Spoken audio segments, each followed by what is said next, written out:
Amen, praise God. Kita naman po natin, 'no, yung video na kung saan, kung paano po yung mga tao ay halos, talagang sobrang napakalibuto nila, 'no. Yung iba umaakyat para lang humalik sa krus. Yung iba halos nag-iiyakan na, 'no, nagsisiksikan na, nagkakasakitan na, 'no, para lang makahipo, 'no, dun sa krus, 'no. Um, Napakasaklap, 'no, na isipin na sa ganiyang, paniniwala ay yung tao ay nadi-deceive, 'no, ng kaaway ni Satan. Amen. Dito po, 'no, basahin ko po sa inyo yung salita ng Diyos. Amen. And I pray na, ah, yung salitang ito ay magbigay po sa inyo ng kaliwanagan. Amen. Sabi po dito, 'no, sa John chapter 4 verse 23 to 24, "But the hour is coming and is now here when the true worshippers will worship the Father in spirit and in truth. For the Father is seeking such people to worship Him." And 24, "God is spirit, and those who worship Him must worship in spirit and in truth." Amen. Purihin po Panginoon, 'no? Napakaganda po ng kanyang salita. Amen, 'no? Um, kung saan makita po natin dito yung, ah, pinapahayag, 'no, na yung ating Diyos ay espiritu, 'no? Kaya sabi dito, 'no, na yung Diyos ay naghahanap, 'no, ng mga taong magpupuri sa kanya, 'no? Sabi, "Father is seeking such people to worship Him." And sa 24, "God is spirit, and those who worship Him must," 'no, kailangan, 'no, kailangan mag-worship, 'no, sa espiritu at katotohanan, mga kapatid. Amen, 'no. Kung babalikan po natin, 'no, yung, Old Testament, 'no, ah, kung paano po sila magpuri sa Panginoong Diyos, 'no. Sila po ay nag-alay ng mga animals, 'no, ng mga magagandang animals, 'no, magagandang hayop, 'no, para na walang mga kapintasan para po magpuri at, ah isa rin po do'n is yung magsisi sa kanilang kasalanan, 'no, para sila po'y patawarin ng Panginoong Diyos, 'no, sa kanilang mga kasalanan. Kaya 'yan po ay ginagawa nila. Pero ngayon po, 'no, na dumating na, 'no, yung, sa ating panahon, which is si Jesus Christ na, pinadala ng kanyang Ama, 'no, para sa atin, na para ialay ang kanyang buhay, 'no, para sa atin po, 'no, na sa ating mga makasalanang tao, 'no, para kung saan ay magkaroon po tayo muli ng relasyon sa ating Ama, 'no, na siyang naglalang po sa atin. Amen. At dito po, 'no, sinasabi ng Panginoong Hesus, 'no, dun sa Samaritan woman, 'no, yung verse na ito na kung saan na-meet niya po dun sa, ah, balon na ginawa po ni Jacob, 'no, ni Jacob, 'no, dun po sa Samaria. Amen, 'no, nung, before siya pupunta ng Galilee, 'no, para maghayag po ng salita ng Diyos, ng mabuting balita. Amen. Dumaan po siya dito at na-meet niya po yung Samaritan woman, 'no, na, magsasalok ng tubig, kukuha ng tubig do'n sa balon. Amen. Dito ipinapahayag niya, 'no, na, ah, ah, yung mga tao, 'no, ay dapat na magpuri sa Diyos sa espiritu at katotohanan, 'no. Hindi po sa pamamagitan ng mga tupa, ng kung anumang mga bagay, 'no, dito sa lupa, 'no, kundi yung sarili nila, 'no, bilang tayo, 'no, na mananampalataya na tayo na mag-worship sa Panginoon. Genuinely, 'no, means na, yung tunay or totoo na nagwo-worship sa Panginoon, na hindi mo na kailangan na magdala pa ng tupa, 'no, kung anong mga bagay para, magbigay papuri sa Panginoon or maghingi ng patawad, 'no, kundi ikaw mismo, 'no, na mananampalataya na kumikilala sa Panginoong Diyos ay maghingi ng tawad at magpuri sa Panginoon, 'no, magsamba sa Kanya at, dito rin, 'no, makita natin na, yung Panginoon ay tumitingin sa tao, 'no. Nakikita ng Diyos kung sino yung totoong, nagpupuri o kumikilala sa Kanya. Ang sabi niya dito, 'no, na siya ay naghahanap, 'no, ng mga taong magpupuri sa Kanya. Amen.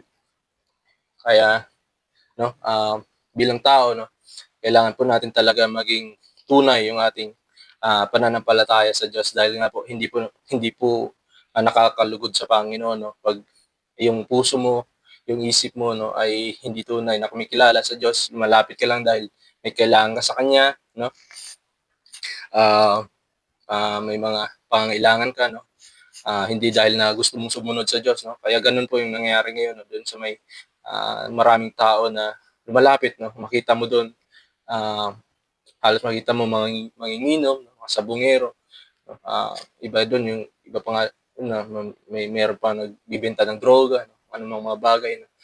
patuloy na lumalakad sa kadiliman, na nasa kanilang isip na wala sa instinct nila na magsisi sa Diyos, 'no, kundi ang sa isip nila na basta ako'y naparayan sa poong Nazareno na 'yan, 'no, 'pag ako'y nakasamba diyan naka-ano, 'no, ako'y napatawad na, 'no, yung aking mga panalangin ay sasagutin na, 'no, ibe-bless niya ako, 'no, dahil, ah, mabuti ang Diyos, 'no, gano'n yung mga isip ng tao, 'no. Eh, wala sa isip yung magsisi, 'no, tumalikod sa kasalanan at, sumunod or maglingkod sa Diyos, 'no. At gano'n pong nangyayari ngayon, 'no, isa po sa mga rason na kung bakit nadideceive po yung tao, 'no, sa maling katuruan is hindi po nagbabasa ng salita ng Diyos, mga kapatid, 'no.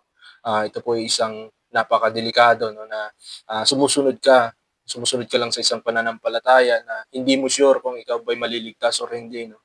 Ah, Hindi mo sure na kung ika'y mamatay ba ay ikaw ba'y mapupunta sa presensya ng Diyos, 'no, or dun sa impyerno, 'no. Ah, Kaya kailangan, 'no, bilang tao dahil nga po mga kapatid, 'no, mga kaibigan, na once na tayo mamatay, 'no, yun na po yung, final destination natin, 'no, after tayo mamatay, 'no. Dahil nga po yung ating kaluluwa ito po ay hindi mamamatay, ito po'y buhay magpakailanman, 'no, either sa impyerno or sa presensya ng Panginoon sa kalangitan, 'no, sa new heaven or and new earth, 'no, na kung saan babaguhin ng Diyos yung sanlibutan, 'no.